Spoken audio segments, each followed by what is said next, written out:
Mari bersama kita ikuti segmen motivasi pagi. Assalamualaikum warahmatullahi ta'ala wabarakatuh. Alhamdulillah. Alhamdulillah, kita bertemu lagi bersama dengan saya Ustaz Bakhtiar Fitri Haji Abdul Hamid aka UBF dalam rancangan motivasi pagi di Radio IKIM terbitan Puan Maslina alias.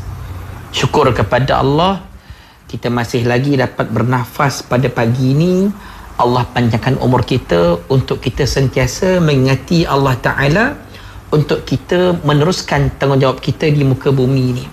Kita kena ingat tuan-tuan dan perempuan, selain daripada kita bekerja hidup dekat muka bumi ni, jangan lupa beribadah kepada Allah Ta'ala.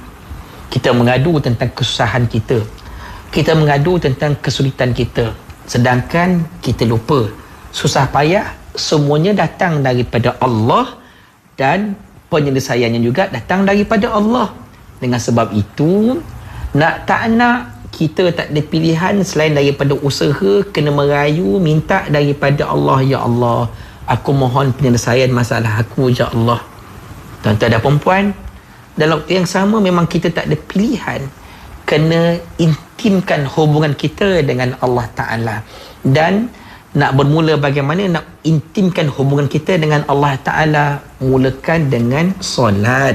Alright? Solat nak buat macam mana, Ustaz? Okey, saya canangkan beberapa perkara dengan solat. Pertama, masa berwuduk, wuduk dengan sempurna. Yang kedua, solat pada awal waktunya. Yang ketiga, solat tu pula jangan terkejar-kejar solat tu. Solat dengan tenang, jangan dihad-hadkan solat tu dengan waktu tertentu. Okey, kalau subuh 2 rakaat 2 minit contohnya, zuhur 4 rakaat 5 minit. Oh, jangan. Ada pula orang yang semayang tu kan bekerja dengan iklan, dia nak semayang isyak, tengok drama kat TV tu kan, masa commercial break, masa iklan tu dia semayang. Dah masa semayang tu hati dah mula tak tenang dah. Iklan dah habis ke belum, habis ke belum. Duk berlumba dengan iklan, tengok TV ni. Ni siapa yang berpengalaman ni? Tolong angkat tangan sikit tu, yang dalam kereta tu kan. Duk berlumba dengan iklan. Allahu Akbar. Habis semayang, tengok iklan tak habis. Alhamdulillah, iklan tak habis lagi. Dia kata, elok ditampur-tampur je orang macam ni. Kita ni minta tolong daripada Allah. Nak minta tolong daripada Allah, mintalah elok-elok, persembahkan kepada Allah Ta'ala dengan ibadah yang terbaik. Dengan sebab itu, kalau kita nak minta daripada Allah, belajar untuk berikan sesuatu yang terbaik kepada Allah Ta'ala. Ibadah tu elok-elok, jangan terkejar-kejar sangat. Tuan-tuan, insya-Allah pada pagi ini kita sambung lagi perkongsian dalam motivasi pagi. Tema kita ingat lagi tak? Cinta first class, cinta teragung antara suami isteri. Ingat lagi tak homework yang saya dah sebut dalam sehari dua ni, tentang serahkan penghargaan terbaik kepada Allah Ta'ala dengan berqiyam mulai antaranya. Ingat lagi tak? Bertolak ansur dengan pasangan. Dan insya-Allah pada pagi ini tuan-tuan dan perempuan, saya nak mengajak kepada semua, antara elemen yang terbesar yang boleh menjadikan cinta itu wujud dalam keluarga apabila pasangan-pasangan ini, suami isteri ini, ada perasaan sabarnya dan tidak cepat untuk nak mengambil hukuman terhadap pasangan. Tuan-tuan dan perempuan, kisah kesabaran ni, ujian dalam perkahwinan ini bukan sahaja berlaku kepada kita suami isteri orang biasa, bahkan berlaku kepada Nabi SAW. Tuan-tuan dan perempuan, dalam buku Asam Garam Rumah Tangga Nabi SAW yang ditulis oleh Luqman Makhtar, Ustaz Luqman Makhtar ni sangat cantik. Dia masukkan dekat sana ada beberapa cerita. Apa antara ceritanya? Dalam satu hadis, satu hari Nu'man bin Bashir mengisahkan, satu hari Abu Bakar As-Siddiq meminta izin untuk masuk ke rumah Nabi SAW. Tiba-tiba Sayyidina Abu Bakar As-Siddiq mendengar Aisyah meninggikan suara kepada Nabi SAW. Sebaik masuk, Abu Bakar melulu ke arah Aisyah. Tuan-tuan tahu kan yang Aisyah ni anak kepada Abu Bakar? Kena tahu cerita tu. Jangan pula tiba-tiba duk mikir, kenapa pula Abu Bakar nak masuk rumah Nabi? Tuan-tuan, Abu Bakar ni sahabat Nabi. Dalam waktu yang sama, dia adalah bapa mertua kepada Nabi, ayah kepada isteri Nabi, yakni Sayyidatina Aisyah radhiyallahu anha. Abu Bakar masuk ke rumah Nabi dan tengok anaknya Aisyah tinggikan suara dekat Nabi. Abu Bakar ni sahabat Nabi tak pernah tengkar suara dengan Nabi, bahkan menjaga Nabi dengan baik. Allahu Akbar. Abu Bakar jaga Nabi dengan baik. Subhanallah. Kalau ada rezeki nanti kita akan cerita bagaimana Abu Bakar menjaga Nabi sewaktu peristiwa hijrah Nabi ke Madinah. InsyaAllah ada rezeki. Punya marahnya Abu Bakar kepada Aisyah sebab tengkar suara dekat Nabi, sampai dia pergi dekat Aisyah, dia nak tampar Aisyah. Allahu Akbar.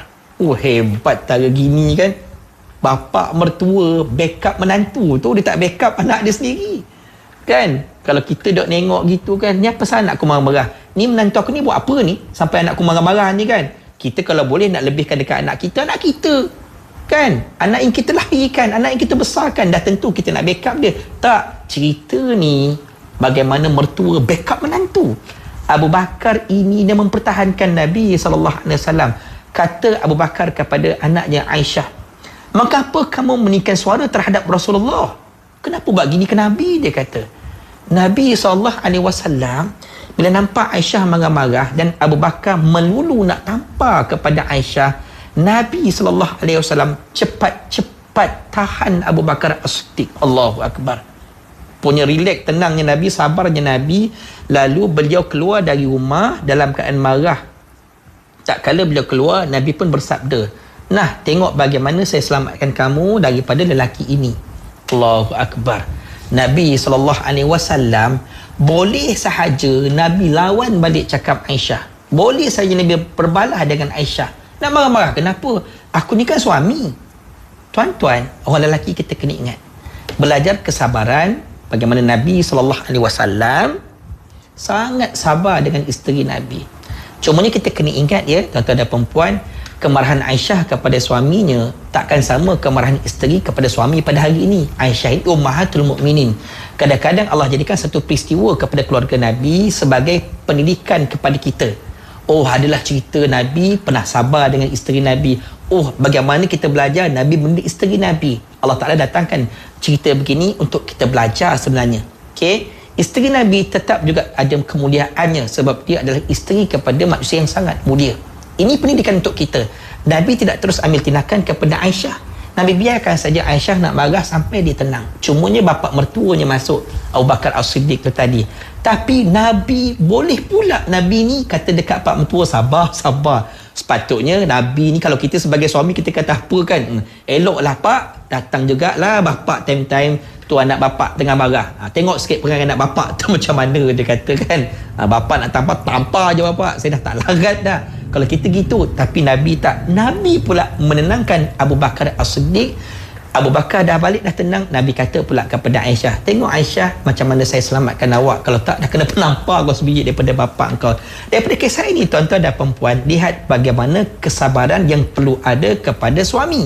Sebagaimana Rasulullah SAW yang tidak lekas marah kepada Aisyah. Padahal Nabi boleh saja nak marah balik Aisyah. Nabi boleh saja kata dekat Aisyah, hormat bapa kau elok-elok. Yang keduanya, Nabi tidak mudah untuk menghukum isterinya. Tak. Kita kadang-kadang cepat sangat, mulut ni nusyus lah, derhaka lah. Nabi tak. Biarkan kalau Aisyah nak marah, mungkin ada sesuatu yang dia tak puas hati, biar dia lepaskan semua sekali kan. Okay? Yang ketiganya, Nabi sangat sabar dan Nabi tidak menghukum. Dan cuba lihat bagaimana kisah keluarga mertua ni juga boleh masuk campur kalau nak menegur tentang salah silap anaknya dia sendiri tau. Okay? Kadang-kadang ni campur tangan mertua ni menyebabkan berlakunya perceraian. Yang tu yang kita tak nak tu tadi, berlakunya perceraian. Hari ini berapa ramai mertua ataupun pihak mak bapak ni kadang-kadang tak ada ilmu, dia tak tahu cerita yang sebenar, main campur saja urusan anak-anaknya berkeluarga, menyebabkan berlakunya perceraian. Sedangkan kalau kita baca kisah Abu Bakar dengan Nabi, Abu Bakar ni membetulkan anaknya sendiri, tidak menyalahkan Nabi SAW. Nampak tak? Tuan-tuan dan puan, insya-Allah besok pagi kita akan bercerita pula bagaimana sepatutnya tanggungjawab mertua untuk nak memperelokkan hubungan anak-anak tu tadi. Alright, kita gantung cerita kita dekat sini, insya-Allah. Tuan-tuan dan puan, hari ini banyakkan bersabar dengan pasangan kita, jangan mudah berhukum dengan mereka. Hidup mati bila bererti, mohon ampun dan mohon maaf. Boleh ikuti saya di FB dan juga ID Bakhtiar Fitri. Allahu Akbar. Bertemu lagi. Assalamualaikum warahmatullahi taala wabarakatuh. Rancangan motivasi pagi itu tadi telah dibawakan oleh Telekong Siti Hadijah. Dah tawan hati yang tersayang? hadiahkan telekung SK kepada yang tersayang. Kunjungi butik SK atau lari sitihadijah.com. Siti Hadijah, lambang cinta abadi.